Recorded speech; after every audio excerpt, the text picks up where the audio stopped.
Hello, everyone, and welcome to Autism Stories. I'm your host, Doug Bletcher, the founder of Autism Personal Coach. Autistic people are the true experts of the autistic experience, and Autism Stories is where we interview autistic people and others in the autism community to learn from their stories, experiences, and get their advice. Something I've learned over the years from coaching autistic people is that when they have a better understanding of spoon theory, they're empowered to make better decisions for their lives, to spend their energy doing the things that are truly most important to them. That's why I'm excited to talk today with Nico and Janelle Harding about married life living in a spoonie house. We hope you enjoy today's conversation. I've talked with many guests on Autism Stories about marriage, but I've never had a married couple on Autism Stories before. So thank you, Nico and Janelle, for joining us. You're welcome. Now, I learned through the both of you through your Instagram account, Hand in Hand Plus One. What can people expect from Hand in Hand Plus One if they visit you on Instagram? Well, if they visit us, they'll find our backstory of how we met. They'll see our wedding video, and then also a bunch of information about being parents and our little guy. Tons of pictures of him on there, as well as the struggles that I go through with my mental health issues, as well as having lupus, and quite a few things about him and parenthood with autism and all of those fun things. Why the name Hand in Hand Plus One? Was there any special significance in that name for the both of you? It's part of our vision for our marriage. He actually created it, so I guess he could answer that question better. Well, we was going through a marriage counseling with our pastor, which was an interesting experience. We had, I think, about 8 classes, but there's always on the phone. So at one point, he was like, "Y'all need to come up with a vision for your marriage, because if there's no vision, there's nowhere for you to go. There's nowhere." So Hand in Hand came about when every time me and Janelle would agree on something, we would like high five. So then that came about. It's like we need to agree on a lot of things. So Hand in Hand, and then plus one is because of our baby. Were there any other things from marriage counseling that you learned from that experience?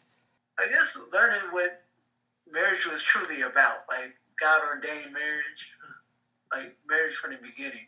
And probably the most common question a couple probably gets asked is, how did you meet? So I'm going to be really boring and ask the two of you kind of, where does your story begin? We met on Facebook in a Facebook group. Nothing fun or exciting. Maybe one day I'll create like an alternative story to tell people like, oh, we met skydiving or something. I don't know. Way cooler than Facebook group.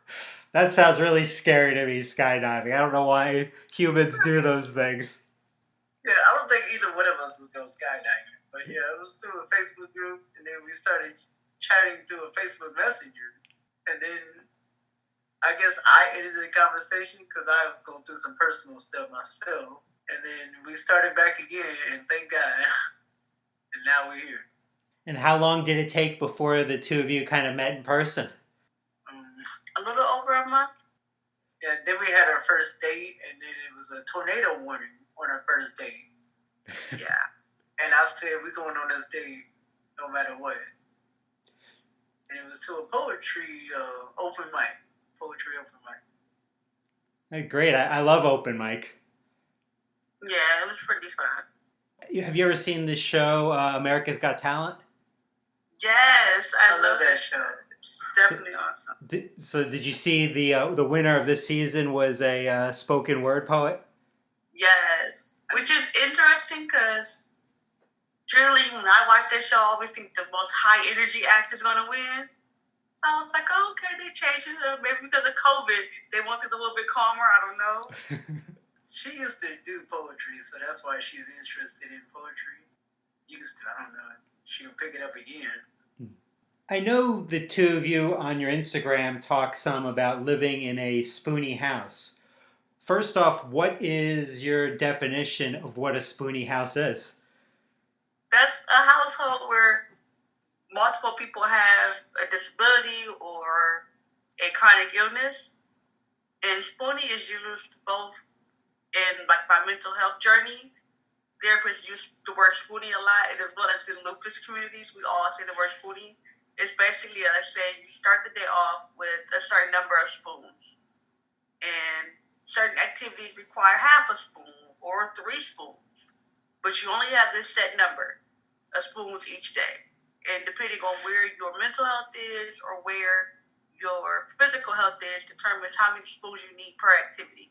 So, like where showering is 1 spoon or half a spoon for most people, on a bad day, that shower could be 3 spoons. How do you kind of determine each day where you are at with your spoons? Because each day looks a little different. Yeah, for me, I just kind of like do a self check-in, probably usually like around 10 a.m., just to see how I'm feeling. Okay, have you ate today? If I haven't ate by 10 a.m., and I haven't turned the TV on, and I haven't really done much, that's when I know my spoon level is low. Because I'm not even aware that I'm like not doing things. And I'll check back in by like 1, and I'm like, did I take my medicine today? You didn't take your medicine. Okay, yeah, you're not doing too well. And so it's just kind of being aware of how I'm feeling. For me, fatigue is a big sign. If I'm super, super fatigued, I don't have any energy, I know one of my issues are not doing good that day. I guess I'm really not aware. I'm learning to be more aware of how, I guess I gauge it on how happy I am each day. If I'm like very super happy, then I know I'm like at 100%. If I'm not super happy when I wake up, I'm at like 50%. So it's like a battery percentage. Like if you gauge it on that, if you charge on your battery all night and don't get on it, you take it off the battery, then you're full battery. But if you don't, Talking about recharging the battery, what are things that the two of you do to kind of replenish your spoons? For me, it's like eating, not just eating junk food, but like I have to force myself to eat like a really big meal with multiple things. And that kind of like gives my body back the energy it needs. It makes me focus on something else.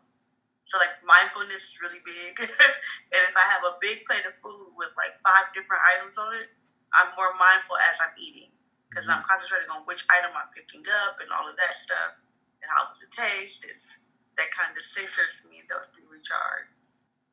now for me, it's taking a nap because a lot of mental issues affects my brain activity and it causes me to be tired, which a lot of people don't realize. That when you have a lot of mental difficulties, it makes you very tired. So if I'm extra sleepy, then I know I'm not in the right mindset. Now, when I think about spoon theory, one of the things that I think about are sensory sensitivities. So I'm wondering, how does sensory processing issues affect your home? Well, with me, I didn't realize that until I got a kid. Like I didn't realize that it was going to affect me. But when I'm like taking care of the kid and he's crying, like for maybe 10 or so minutes because I'm trying to take care of him, that affects how it affects my my mental because I'm concentrating on the crying and not what I need to do to help him to stop crying. So that's one of them. The other one is touch. I have problems with touching, like touching her too light, too soft, touching the baby too light or too soft, and then sometimes feeling the heat of the water to see if it's too hot or too cold, or the milk. So those are some of them. And what are like some things that the two of you have learned to make living in a spoonie house more successful or less overwhelming? Getting out the house, separation. Like sometimes you just need to like do your own thing, replenish yourself somewhere else, and see a different scenery, get a different look outside the house, and just do all of that.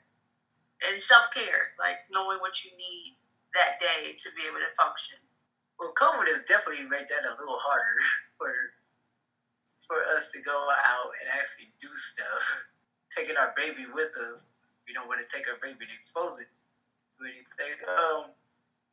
We have developed whiteboards in the house to where I can do things and remember things, to important info of conversations that we have, a menu board, go grocery shopping board. So those are the things that could probably help other people. We've talked a little bit about the new addition to your house, your newborn. It was born in August. How has life changed since for the both of you since welcoming a newborn into your life? It's busy, constantly busy. Like, I literally am moving and doing something from the moment I get up. Whether it's 5:30 or 8:30, I'm constantly in movement. And for me, I try to get up 30 minutes before the baby wakes up. So generally, I wake up between 6:30 and 7 a.m. each morning, so I can try to get some of my like hygiene stuff done before the little person is crying. So it's like constantly moving. So with that, a lot of time she don't get up, and it doesn't happen usually. So that's when she wakes me up about like 8 o'clock in the morning. Like, oh, you need to feed the baby. But guess who's not a morning person? This guy. Ever. If I wake up before 10 o'clock, I am not good for the day at all. Sometimes it's longer than that. But waking up early, staying up a little bit later with the baby is like one of the biggest things. I never took care of kids before, so I had to learn how to change a diaper, feed the baby, and all of that stuff. Whereas she taking care of other kids' babies, so she knows the basics of baby caring. And how has your baby kind of affected both of your spoons? I don't really think that having the baby has affected my spoons, really. For me, it's just another part of my daily life. Like, but I'm also always multitasking and juggling a billion things. Like, I work, and I have a business, and I have a social life, and I'm in ministry training. So a baby was just like, oh, it's just another thing. Like, after the third thing on my list, it's no longer a big deal. For me, it became like another, I'm not going to say a chore, but for me, it became like another task that I had to do. Not saying that I have to do it, but it became something else to do on my list. It's like, oh, Lord, another thing. So it's like, it became a little overwhelming for me because I don't know how to multitask. And I have very trouble multitasking and figuring out which things are more important, which things could hold off until later. And you two have talked a little bit about it already, but what have you learned so far as parents? Really, just for me, it's just go with the baby's timing. Definitely. Like, I'm a big stickler for schedules and time points. So having a baby kind of helps with that because they're sticklers for their schedules. Like, like, so it's just you go with the flow of his timing, and then it teaches me to be a little bit more relaxed. Because if he doesn't go to bed till midnight, then he may start his day an hour later. Or if he goes to bed at 9 and then struggles to wake up for his feedings, I know he's going to get up super early that day. So it's just like teaches me to be more aware of what's going on so I can be ahead of the game. This is teaching me to be more patient. Like kids are definitely teaching you to be a little bit more patient, but it's also teaching you to move quickly because if you don't move quickly, they're going to be more angered. They're going to be more tired, irritable. So it's teaching me balance, which is definitely a key. And since your baby was born, how are you finding time for yourselves, for just the two of you? Oh man, you have to go with the hard question. Not really much of our own time. I'm gonna take a lot of credit for that because I don't set a time for ourselves. So I guess when the baby sleeps, we'll have like serious conversations. So yeah, we'll try to get in serious conversation when the baby sleeps and when the baby wakes up. I can't talk and take care of the baby, so the conversation will stop, and then one of us will take care of the baby, and then we'll continue conversation. And then for me, like I do like movies and stuff because for me, I multitask a lot. So I'm like, the baby's crying, he's fine, he's fed, he's clothed, he's fine. I'm gonna pop this movie on. I'm gonna make dinner. So like, I try to make like really big dinners or special dinners that he really likes, or order in food. But again, he doesn't multitask well. So like, even though I'm enjoying myself and relaxed, he usually isn't if the baby's still awake. But he's a baby, so he can wake up at any time. Right. And with that, I got a full-time job, so it's hard to like focus on the baby when I come home and have to like a hard day of work sometimes, and then like, oh, I got the baby to take care of, and then my wife sometimes I gotta help her with housework. It's like, oh, it's some other stuff that I have to do. Not saying that I have to do it, but yeah, it's a little trouble. Now, Janelle, I always love talking with fellow coaches, and you have a coaching business called Grace and Compassion Life Coaching. What's the mission of your business, and how can people learn more about it? Well, I coach women and men who are in neurodiverse relationships, and I specialize in autism and ADHD and depression. I work with couples on creating a new foundation. So usually when couples come to me or the wife comes to me, they're just finding out one of those being diagnosed with one of those three things, and everything's just up in the air. So what I do for them is I create a new foundation for the relationship, and I start working on them learning to communicate in a new format. So we're going to communicate however that the neurodiverse person communicates. So we're going to cater it around their communication style because we're able to more adapt more, and then we're going to build from there. And I teach people how to recognize love languages outside of the typical 5 love languages. I mean, like your inner love language, like how you are showing you care to someone without thinking. So for some people, it's vacuuming every day, or cleaning the car out for someone, or saying good morning every single day a certain way. That's how they're expressing love to their partner. But if you don't recognize that as love, you can kind of feel lacking. And so I teach people how to take a time for however many months they want to do it and really pay attention to their spouse and what ways their spouse is saying I love you without saying the words I love you. It's interesting you talk about love languages, because me and my partner will talk about that pretty frequently, and how when you kind of know that about your partner, it makes things a lot easier and to connect. Definitely, yeah. Because then you don't feel like you're lacking. You don't feel like you're missing anything because you're like, oh, they did this or they said this earlier. That was them saying they love me. That was them saying they miss me. That was them saying they appreciate me. Whereas it may not be those exact words, but once you know that person's inner language, you understand what they mean by their actions and their words, even if they don't say the typical wording. Now, I haven't heard before of someone focusing coaching specifically on neurodiverse couples. Why was that so important to you? For me personally, any relationship that someone is in with me is a neurodiverse relationship because I have mental health issues. So no matter who I'm with, it's automatically a neurodiverse relationship because they have to get to know my struggles. They have to get to know my illnesses. Maybe not by name because people forget names, but by symptoms, by triggers, and all of that. And that's not something that's with everybody's relationship. You know, that every relationship has a safety plan. Mine does.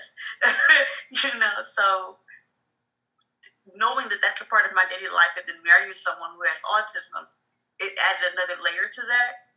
And I realized that there was not many therapists out there who were doing what I was doing. There wasn't anybody really focused on couples who were neurodiverse. There were therapists who would focus on those disorders or focus on helping someone who was with someone with those disorders, but never someone who helped both people. And so I decided, well, why not create it myself? Very, very much needed. Definitely. Well, Nico and Janelle, I really enjoyed the conversation. Thanks for uh, using some of your spoons on me today. I really appreciate it. Uh, Thanks so much. Thank you. Thanks to everyone for listening, and thanks so much to Nico and Janelle for the conversation. To learn more about Nico and Janelle, check out the link in the podcast description of this episode. If you would like to be notified about each week's episode of Autism Stories, we suggest you subscribe on your favorite podcast listening platform. We would also appreciate it if you could give us a positive rating and review, as it will help others to learn about Autism Stories. On the next episode of Autism Stories, we will talk with AJ Link about neurodiversity and the law. Talk to you then.